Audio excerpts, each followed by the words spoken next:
Saying ain't Gibaut as the Reds fall to the Giants 6-4 on 2025 opening day, thanks to Ian Gibaut blowing the save.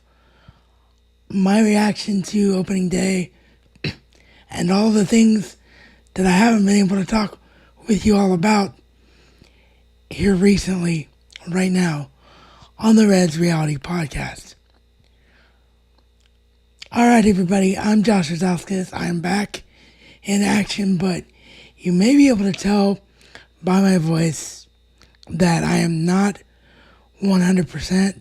I've been battling sickness. That is why you have not seen / heard from me since the off season. So we're going to do a couple things here.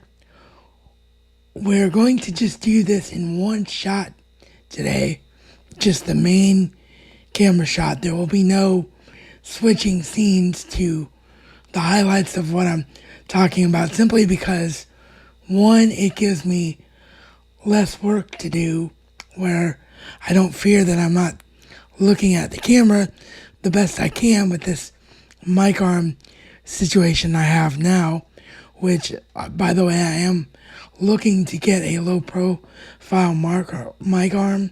Hopefully that will happen by next paycheck, which is in a couple of days. So hopefully here very soon you will see a mic arm that doesn't obscure my face as badly.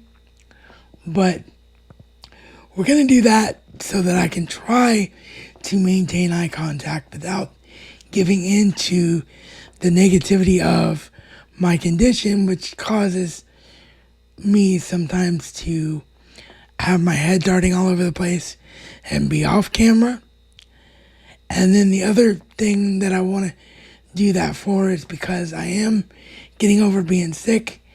If we do have cuts, they'll be far less jarring to see jump cuts because it'll just be one shot.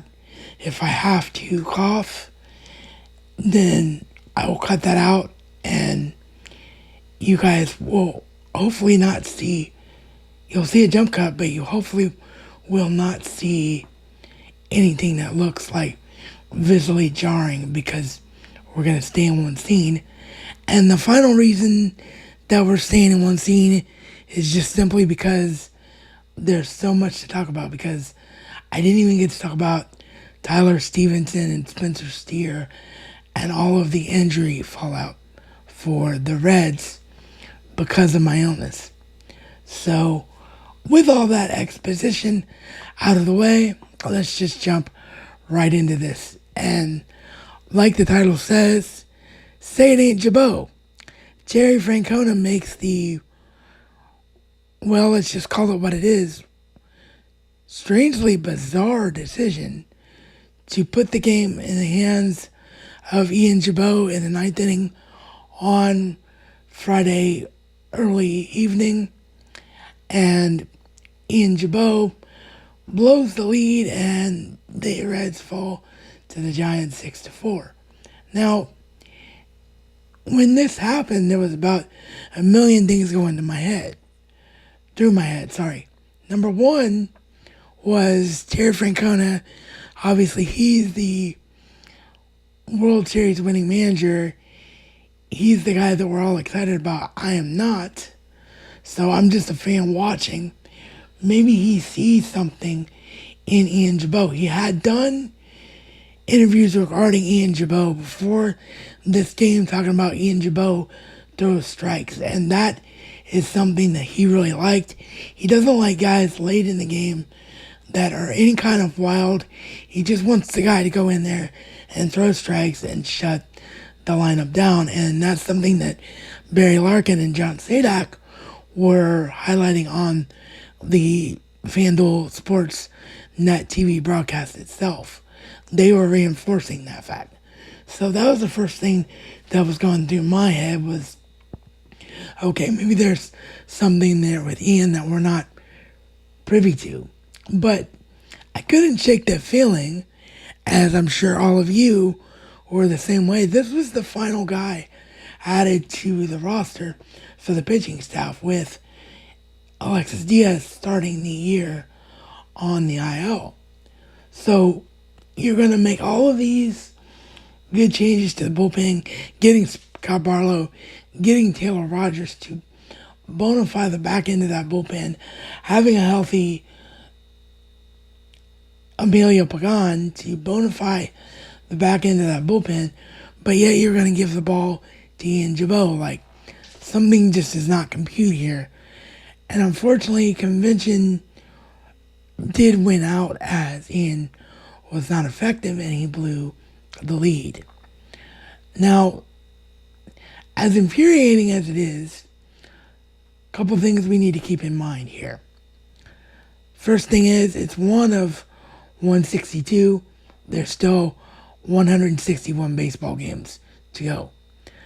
As difficult as it is to lose an opening day game, it's not the end of the world because we have plenty of chances to get back on the winning side where we should be as the season will progress. The other thing that we have to keep in mind here is that Terry, for as good as he is, Tito is still getting to know his players in a game scenario, meaning that spring training can only do so much. Meeting with players in the off season and behind the scenes in a clubhouse can only do so much.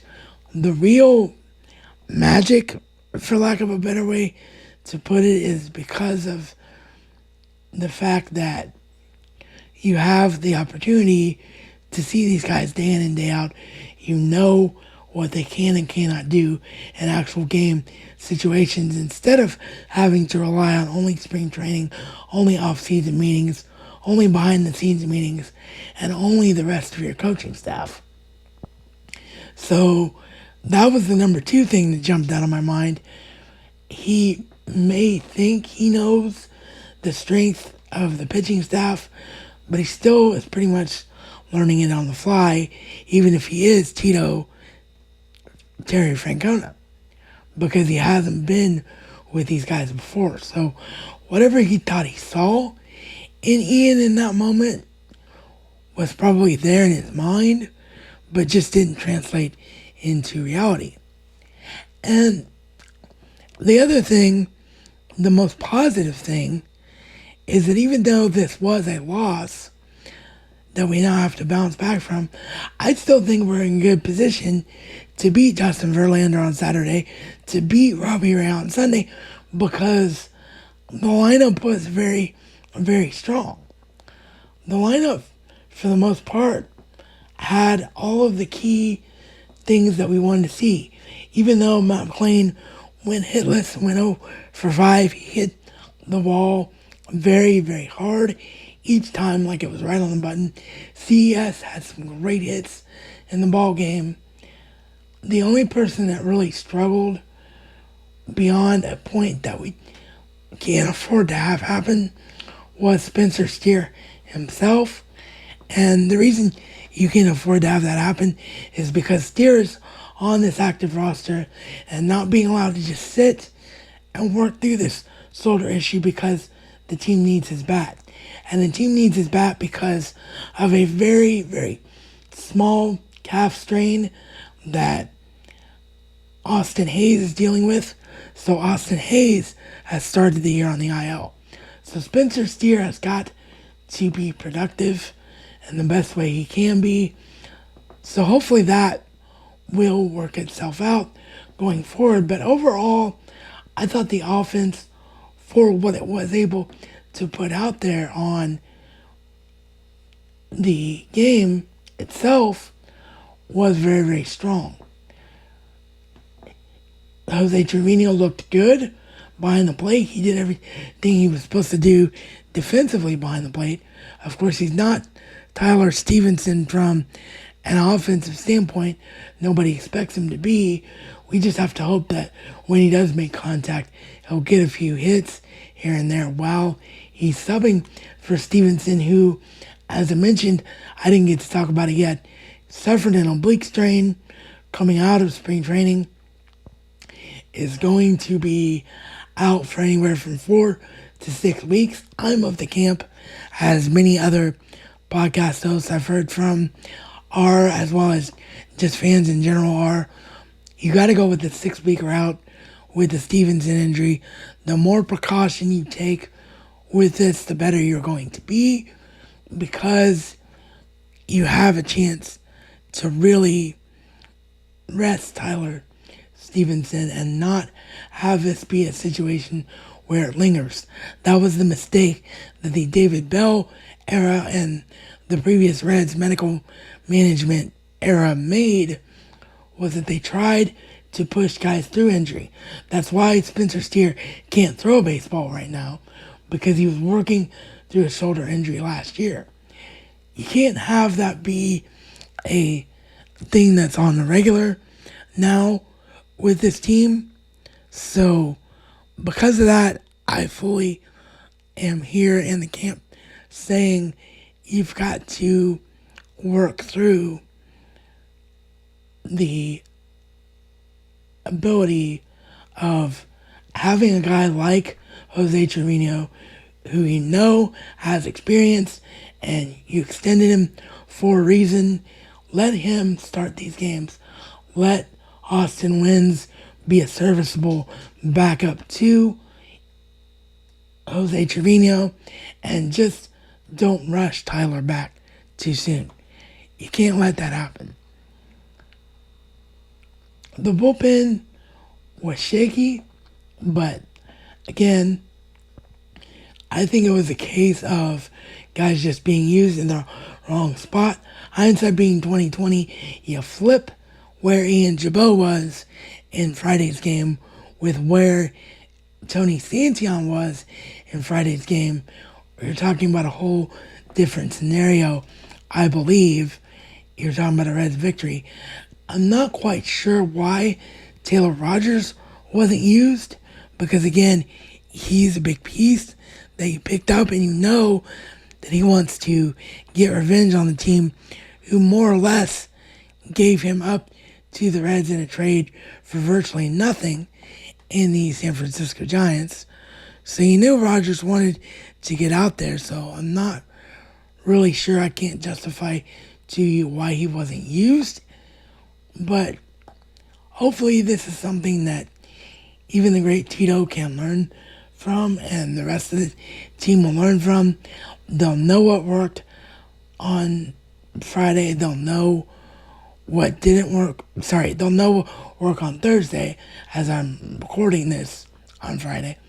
They'll know what worked on Thursday, and they'll know what didn't work on Thursday, and then they'll be able to go in to Saturday and Sunday and all the games moving forward and be okay. You're going to lose some games. You got a 162 game season. You're not going to lose every game. That's just an absolute impossibility.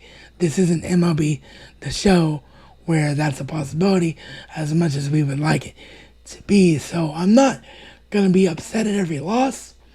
It's just that losses like this are harder to take because the team played really well for what they were able to do. I thought that Hunter Green, despite not having his best stuff, according to him, he had no breaking stuff at all and had to rely on the fastball.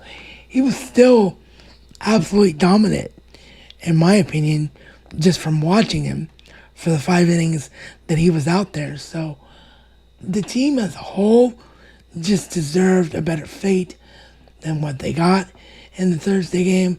And all you can do in situations like this loss that are incredibly frustrating, because you did not have a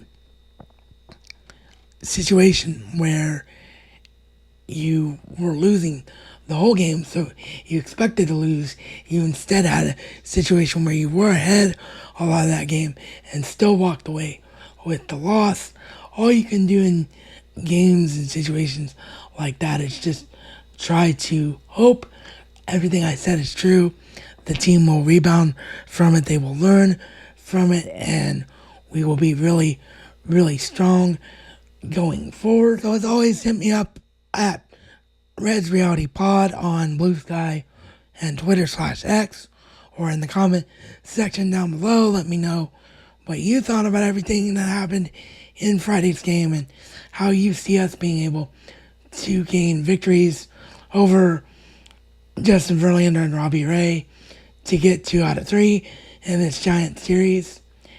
You can check out the video that YouTube recommends the most to you right now, as well as my most recent upload in the end screen right now. And until next time, I'm Josh Razauskas, and I will continue to bring you reality as I see it on all things your Cincinnati Reds.